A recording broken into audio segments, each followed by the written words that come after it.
Hola, de vuelta con la segunda parte del tema de la semana que es inflación, el monstruo empobrecedor.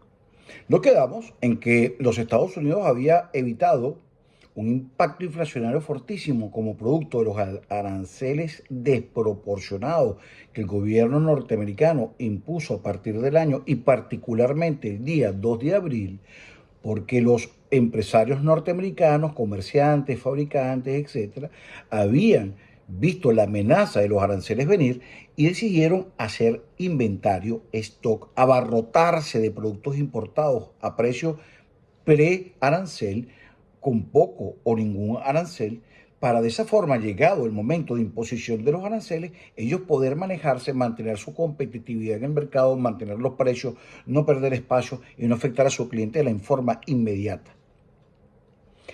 ¿Qué pasó? Bueno, en esta situación llega la Casa Blanca, el gobierno norteamericano comienza a ver que la cosa no era tan aparentemente como creemos los economistas que ellos estaban pensando, porque hasta donde sabemos no hay nada en la ciencia económica que nos diga o donde uno pueda encontrar que la imposición de aranceles no impacta los precios finales. Yo no encuentro nada de eso en la frontera del conocimiento económico, no hay nada que diga todavía eso o que de alguna forma se pueda hacer. Entonces, cuando las autoridades de los Estados Unidos comenzaron a darse cuenta de la amenaza inflacionaria tan fuerte que venía de la ola de tsunami, comenzaron a flexibilizar los aranceles, comenzaron a suspenderlos, comenzaron a posponer su aplicación y bueno, pero igual se quedaron aranceles muy altos, por ejemplo, con el acero y otros productos. Entonces, bueno, ¿qué pasó? Se salvaron los consumidores norteamericanos, nos salvamos los consumidores norteamericanos, los que vivimos en este país, nos salvamos de ese tsunami inflacionario ahora. ¿Por qué? Porque fue pospuesto. Ahora bien, ¿qué va a pasar? Si las autoridades económicas norteamericanas o las autoridades gubernamentales no corrigen el rumbo con respecto a estos aranceles desproporcionados y se sigue afectando el flujo rutinario de las corrientes económicas, no solamente se van a encarecer las cosas, sino que la economía está amenazada con desacelerarse en su conjunto, bajar la velocidad de crecimiento. ¿Y qué implica eso? Bueno, que podríamos tener una economía que entra en recesión. ¿Y qué pasa cuando las economías entran en recesión? Bueno, baja el ingreso, baja el producto, se empobrece la sociedad y tenemos de nuevo un problema social en ciernes como producto de un grave desequilibrio en el proceso económico de producción y distribución de bienes y servicios y de la riqueza que se deriva de esa producción y de ese comercio. Ahora bien, ¿qué tenemos? En el mes de mayo, finales de mayo, principios de junio, es el mes donde los importadores tienden a traer los productos que van a utilizar para colocar en las redes de distribución para que cuando llegue el momento de regreso a clases, las familias y los alumnos tengan en los almacenes acceso a los pantalones, la camisa, los zapatos, la computadora, el teléfono nuevo, los colores, los creyones, los cargadores de teléfono. Y eso se está viendo retrasado, se vio retrasado por los aranceles inmensísimos que hubo, particularmente con China. ¿Y por qué se vio eso con claridad? Bueno, porque los puertos de California, que es los puertos donde mayormente entra la mercancía de China, que es casi el 50% de todo lo que se importa de Asia, cuando en los puertos de California había barcos esperando para que saliera uno y entrara el otro a descargar, llegó un momento, una semana, donde no había ni un solo barco descargando. ¿Qué implica eso? Que el proceso de la cadena de suministro o de la red, porque esto no es una cadena, yo he decidido después de mi conversación con el profesor Hauman eliminar eso de cadena o de línea, no, estos son redes. Cuando esas redes se ven afectadas, se afecta todo el proceso, se hace más lenta la economía. Entonces, ¿qué quiero decir con esto? Bueno, que si esto no se corrige y se deja claramente en el mercado cuál va a ser la política arancelaria definitiva, La incertidumbre, que es la peor palabra que puede tener un economista en su diccionario y la peor palabra que puede tener un padre y una madre de familia en su proceso de planificación, aparece y aparece con una potencia angustiante.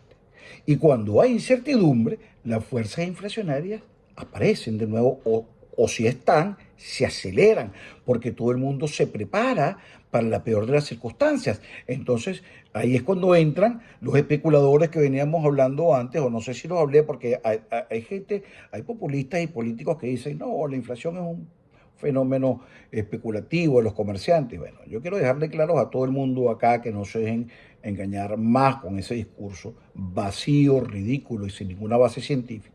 Porque la especulación sí se mueve nada con libertad y disfruta de un entorno inflacionario. Pero la inflación no es la decisión de un comerciante particular o de un grupo de comerciantes particulares de subir los precios de forma arbitraria, porque de paso eso es antieconómico y no genera utilidad al final. O sea, es una fantasía decir que la inflación es generada por los comerciantes, por el pequeño abastero o el hombre que está ya vendiendo pantalones en la esquina. No, no, no, no. La inflación es un fenómeno bien complejo, como ya le hemos dicho.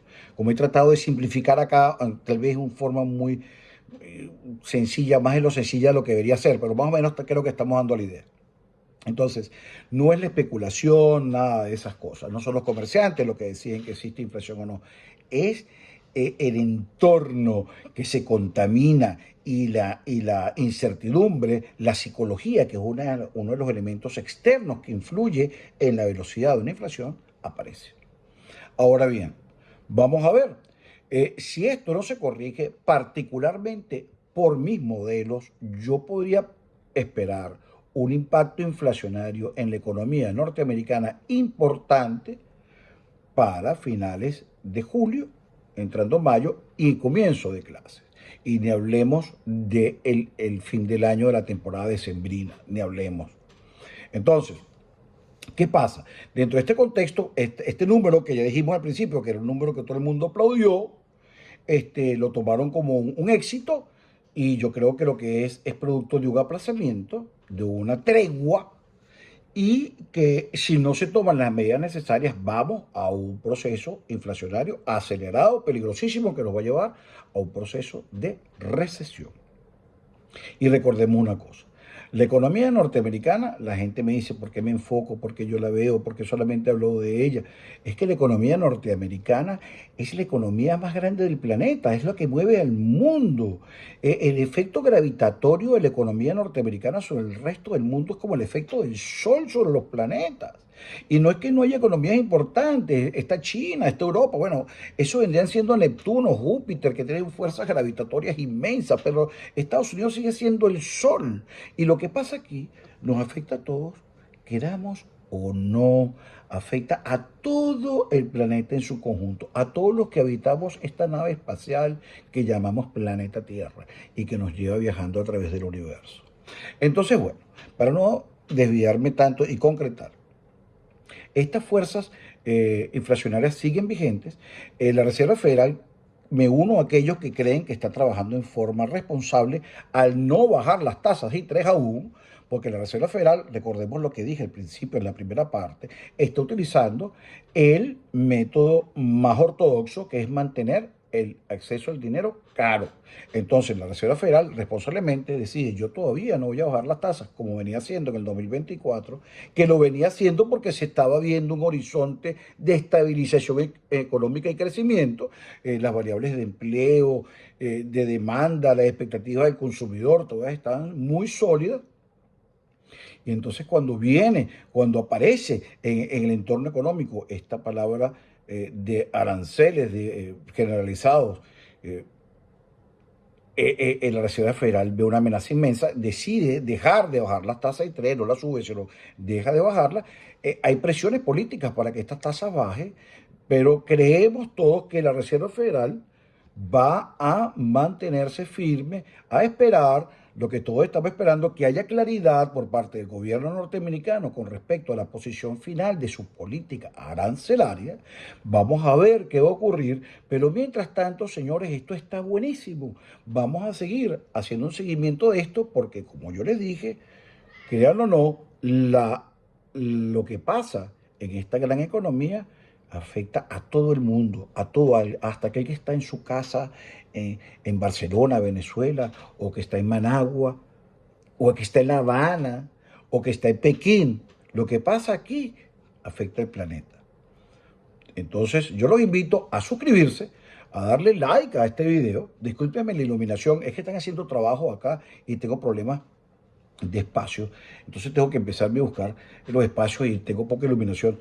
Pero yo les prometo que pronto esto ya va a estar resuelto y vamos a entrar en algo más serio. Yo los quiero, los dejo. Feliz día, feliz tarde, feliz noche. Seguimos en contacto. Incorpórense a Equilibrium, denle like y aquí nos vemos pronto. Hasta luego. Y felicidades a los padres mañana domingo. Hasta luego.